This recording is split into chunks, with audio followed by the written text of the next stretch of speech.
Today is April 25th, 2025, 11:56 p.m. It is a Friday night.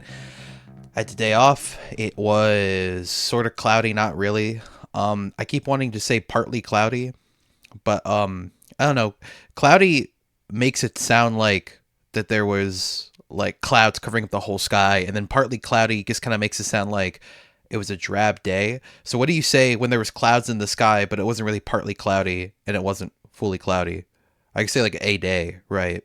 When you say a day and you're like, well, there's no mention of clouds, so maybe there wasn't a cloud in the sky. It was a good day though, I guess. Here to talk about a few things. Number one, people will notice about 233,000 of you who have watched the last 20-ish Ditas, that is draw every day in April, will notice that I have not been uploading them, unfortunately, despite my promises. Me and the creator of the challenge, Dave, aka David Does Things, have both decided that it would be better to quit the challenge because it was a terrible fucking idea. And no, it wasn't that's an awful thing to say. It was a good idea. It was just a terrible month to do it. It has doing it in April because of other daily video challenges that occur in April seemed like such a good idea, and then we didn't realize how unbelievably busy of a month it would be for both of us, not just in our personal lives, but also having to do with work, particularly me. I work at a movie theater, and the Minecraft movie came out this month. Just an absolutely wretched, toxic time to pick up a daily drawing challenge where I spend an hour drawing, another hour recording, and then a fucking half hour upload. Like, that's 2.5 hours out of the day already spoken of. And when I wake up immediately, go to work, come back home, do all the bare minimum things that I need to get done, cooking, cleaning, etc., etc., and then I have to set aside 2.5 extra hours. Like, I already just don't have 2.5 extra hours to do, adjusting my mic, 2.5 extra hours to do anything left for the rest of the day. And I have to spend all of them doing pinups, and some of them weren't even pinups. They were just, they were just drawings, because I don't know, there's something about certain characters I just can't force myself to do pinups of. Like, at one point in time, one of the characters that we had on the roster was Marge Simpson, and it's like, I can't do Marge Simpson as a pinup. She's like too much of like an actual, like a real life mom. I just can't like draw her like pinned up. And some of the characters, like if a character that I recognize and I grew up on, I usually, like 9 times out of 10, wouldn't be able to draw them sexually in any regards, which is the whole point of a challenge, a pin up a day, and talking about what we did that day, which for a daily video challenge where you're just documenting things that you do day-to-day basis, completely fine, completely manageable. But doing that for something with a little bit more I was gonna say artistic depth and effort is a little bit more difficult to achieve, or at least more difficult than I thought it would be. That, not to say that all things this month have gone awry. Reception for the Minecraft movie has been fantastic. It's one of those things where it doesn't feel great to get chicken jockeyed, but things like that give me a sense of security when it comes to my job. I feel like, I'm not a big fan of cleaning up chicken jockeys, but as long as we keep getting chicken jockeys in movies like Minecraft doing the things that they do, I feel like I have a few more summers at a job that I, not even 5 years ago, seemed like it was going to be an extinct extension of our lives. Adjusting mic.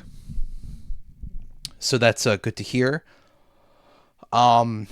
Commentary has been completely revamped this month. We have uploaded a brand new episode of Commentary. You watch along movies with us for the first time, for the next time, for the last time, and used to be uploaded to this channel. We have 3 episodes on this channel right here, one with me and Jacob reviewing a movie called Ratatouille, doing a commentary, aka commentary reaction for a movie called Ratatouille.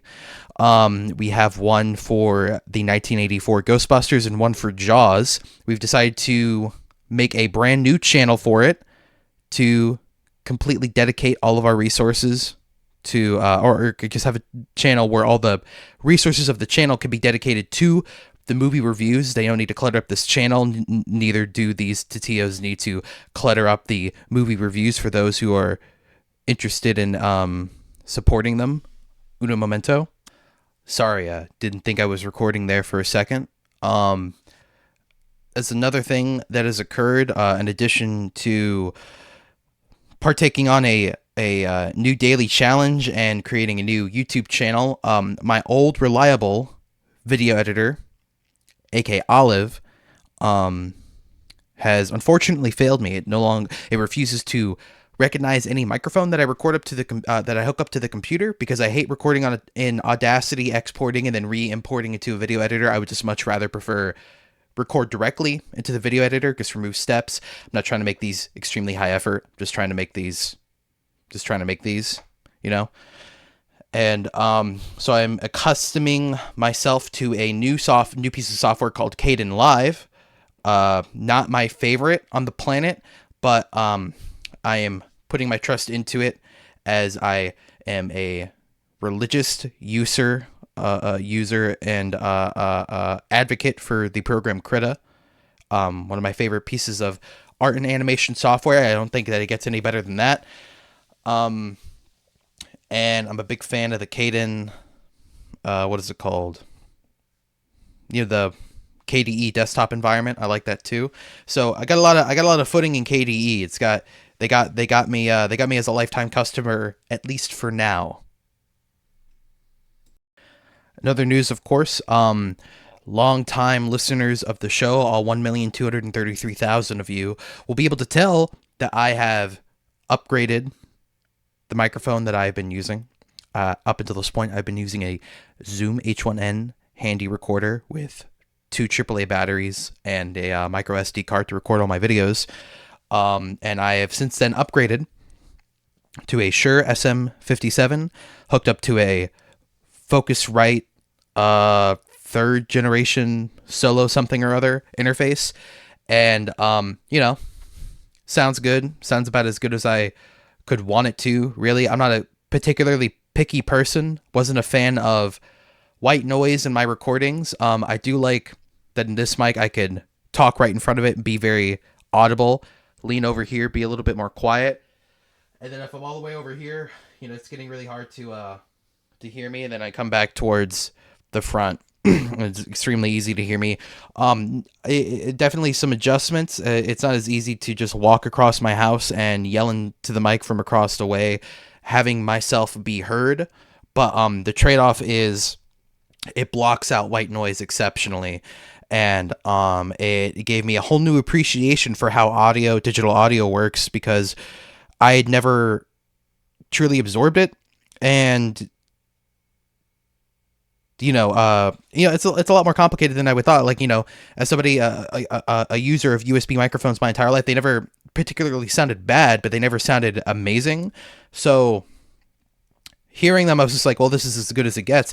And I never understood the purpose of buying $100 interfaces and like nice cables and like I just never understood it, or the difference between condenser and dynamic and just all these different elements. I just made it easy by looking up very cheap, bare bone mic, one that people say that they would die by because of how simple and reliable it is, from a company that is also well received. And then after that, I just looked up everything that I would need to power it bare minimum wise. So it's a coil.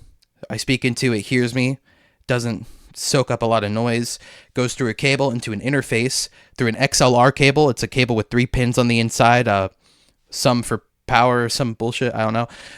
Hooks up into a interface, and all the interface does is it gives it stuff called gain, which is volume, or as to because the microphone itself is extraordinarily quiet, and hooking it up, because I attempted to hook it up directly to my Zoom H1N handy recorder, and was greeted not only with an extraordinarily quiet signal, but an absorbent amount of noise that I was not able to get rid of, which is very frustrating, because $100 for a mic like this is an extraordinarily good deal. I did just spend $100 on something that, to my knowledge, wasn't immediately working. So hooking it up to an interface, it's able to give it all that volume, all the power it needs to perform correctly without introducing any sort of noise that will inhibit the recording quality. And plug it in with one USB cable and it just works. And that is how I preferred it. So it's a shame that whenever you look up mic buying tutorials, so many people overload you with so many different options and different methods and which ones you should pick. And they say you don't need to worry about all of them, but I'm still going to explain them to you as if you should worry about them. So my advice to anybody out there who's looking for a cheap mic setup, you could either get a USB mic and it'll sound okay and it'll last you a good bit, but you'll always need to edit it to make it sound good. And if you want, I'm not going to call this end game, but if you want something that you're never going to have to worry about as long as you take good care of it, get the Shure SM57. It is $100 flat. Get a $15 long ass XLR cable, just so you could walk around with it if you so desire. And then get the Focusrite Solo 3rd Gen interface, another $100. So $215 total for a mic setup that will last you forever, always sound good, and from what people have said is extremely durable and reliable and will not fail you. You could use this stuff to record outputs from amps. If that's your jive, you could talk into it. I'm doing that right now. Get a windscreen for it. It's another $8, you know. And it comes with a little, I actually have it right here, a little pleather bag. It's nice. I don't know what I'm going to use it for, but it's a little pleather bag that says Shure. On the inside, it's all nice and soft. So that's pretty cool. You can hear it. There you go. So that's neat. I like that. I'm very happy with that purchase. Another purchase I'm happy with, and I hope to talk about it on the channel soon, is 1, 2, 3, 4 water break.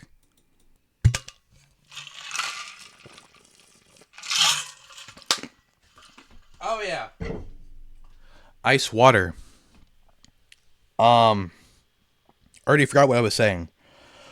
Another purchase I am happy with this month is a Valve Steam Deck. It is something that I personally am extremely happy with.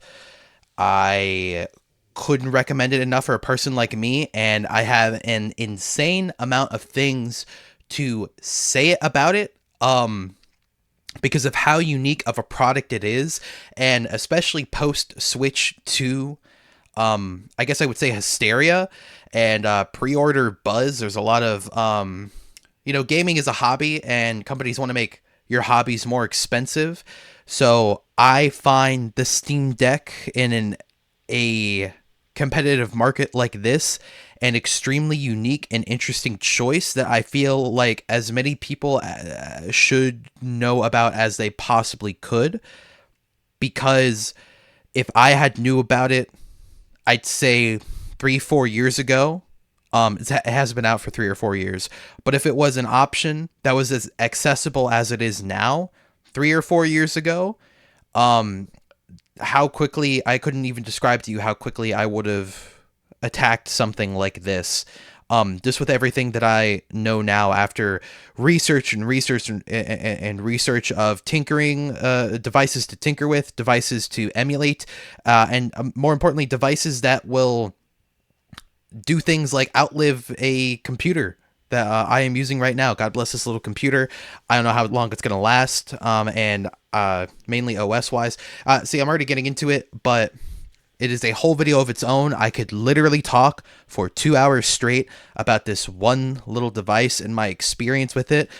I do desire to have some more with it, though. There are a couple things that I haven't gotten fully up and running that I would like to fully experience. I think I should be spending more time in games that I desire to spend with. Been really meaning to pick up Persona 5 Royal again lately, but I am extraordinarily cautious as to picking that up because I am very much of like a adjusting mic. I am much more of like a binge it for 2 weeks straight and then drop it for a year kind of guy. So I'm very cautious with integrating games back into my lifestyle in a very sprinkled manner. The only one that I've been able to successfully do thus far is Street Fighter, and I don't count any other multiplayer games because any other multiplayer games I just don't play unless friends ask me to play, and even then sometimes they'll say no. But Street Fighter is the only game where I primarily play it by myself, and I am able to healthily sprinkle out a little bit of practice and a little bit of fun with it throughout the day without it getting in the way of any sort of meaningful work that I would easily prioritize over it. So, and that's kind of what this is for. I've been very slow. I have a majority of all the games that I've played on my desktop computer downloaded to my Steam Deck, and so they're just not on my PC anymore. I've been slowly switching them out. There's just less and less reason for me to have them on there. I think it's like a total of 300 gigabytes of the games that I did have downloaded on my PC were on my PC, and with a majority of my library that I do regularly interact with on my Steam Deck, I think is about probably 600-700 gigabytes. I mean, games are big nowadays, man. They are big, big, big. So saving up space is a good attribute to it, and just not even being tempted with Steam games in the first place. I mean, I still use Steam even beside of games. I use it to access software like Blender and Krita. I used to not, but it's so much easier to have automatic updates, and I personally desire to financially support Krita, and the most straightforward, easy way to do it was just buy it through Steam already. So that was an option that I took. So I still use Steam for software. Also, just having like discounts on software like regularly, like game making software, video editing software, etc., etc., it's such a nice thing to have built into a game launching service. It's just such a cool thing to have. So I'll still be using it on my PC now, but the temptation of like, I want to download this game, play it, is just not going to be there, because I'm not going to be sitting at my PC being like, oh man, I just have the itch to play Street Fighter 6 so bad. I'm going to download this 80 gig game, sign back in, recompile the shaders, restart it twice, and just play a few rounds, and I'll get right back to work. It's just not going to happen. But if it's already on my Steam Deck, I can pick it up, put it down, automatically saves. All I gotta do is press one button, the whole game pauses. I don't gotta worry about it. It just turns off, out of sight, out of mind. When I'm done with it, pick up easy, put it back down, perfect play. That's not even getting into how useful it is to have underneath a TV, because I live in a household where the Roku family that I'm a part of is controlled by a person who swears to God up and down that you need to pay for YouTube to have it on your Roku, and I'm just not interested in explaining to them that that's not. I just don't think that's true, or there's no way that that's true. Just not interested in explaining that. So I having a computer to hook up to my TV strictly just to play the one or two YouTube videos I want on the big screen with the big speaker system is fantastic. It's not even mentioning how many fucking movies I have saved up onto this thing. I have 11 seasons of Aqua Teen Hunger Force. I mean, like, this is all stuff I'm going to get into later, but you could very much sense how excited I am to share all the interesting, wonderful, bizarre things that this little machine can do. And the fact that it is so cheap right now is absolutely has my jaw on the floor. And I just want everybody I possibly know who could know about it to know about it is all that I'm passionate about right now. Something else I'm passionate about? Where the fuck is it? It's right over here. It's right over here. It is this right here. I'll be talking about this too, probably in the Steam Deck video, or maybe a video in the future where I talk about fighting games. This is the 8-bit Do Xbox M30 controller. Hopefully it's on screen right now. If it's not on screen right now, oh well, I'm not going to be listening back to this part anytime soon. But it is a Sega Genesis style controller made for fighting games. It has not only one of the best D-pads I've ever felt in my life, but some of the best buttons I've ever felt in my life. And it is so good that I am starting to use it to play games that are not fighting games and that do not natively work with this controller. I am forcing them to work with this controller because it is quickly, and I'm not a big controller person. I don't have a favorite controller really. I've just always grown up with controllers around that I'll use. This is one where I bought it, and I'm probably going to buy like more even though I don't need them, because if I ever have people over and we're all gaming, I would love to just hand them this controller and be like, try this out. You're gonna love it. Because this is really just a stellar. I just love this goddamn controller. And it's not like expensive or like exclusive or anything. It's just like an Xbox controller, and it's like $30, and it's just built really well, and it feels really nice, and it looks real nice. It even came with Game Pass for a month. I threw that shit away, but it came with Game Pass for a month. How nice is that? I love it when companies do shit like that. I think it's quite heartwarming. I really hope the tariffs haven't messed up the price on it. I haven't checked. I'm not going to check. I don't want to be disappointed, you know.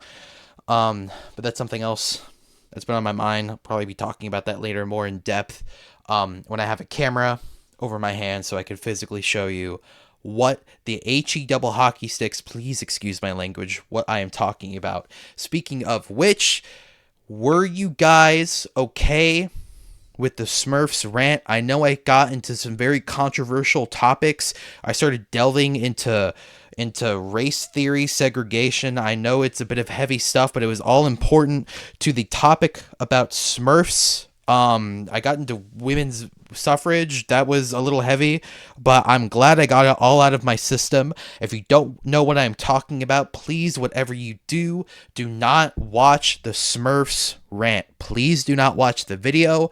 Please do not click on the video. Please do not click onto TTIO, click on videos, and then go scroll down to the Smurfs rant. You will not be happy. I say some very I reiterate some very old ideas about the blue people, and that is not okay. I do not condone that, but I cannot take it down because I am only allowed 2 hours of computer time a day because my caretaker says I get into too many arguments online. So please be patient with me. I am working with her to work computer time up to about 3 hours a day instead of 2, so I have more time to edit these videos and injunction remove the old ideas I reiterate in my videos, and also argue with people more, because she doesn't understand that YouTube is meant for arguing with people and not for expressing yourself like she says it is.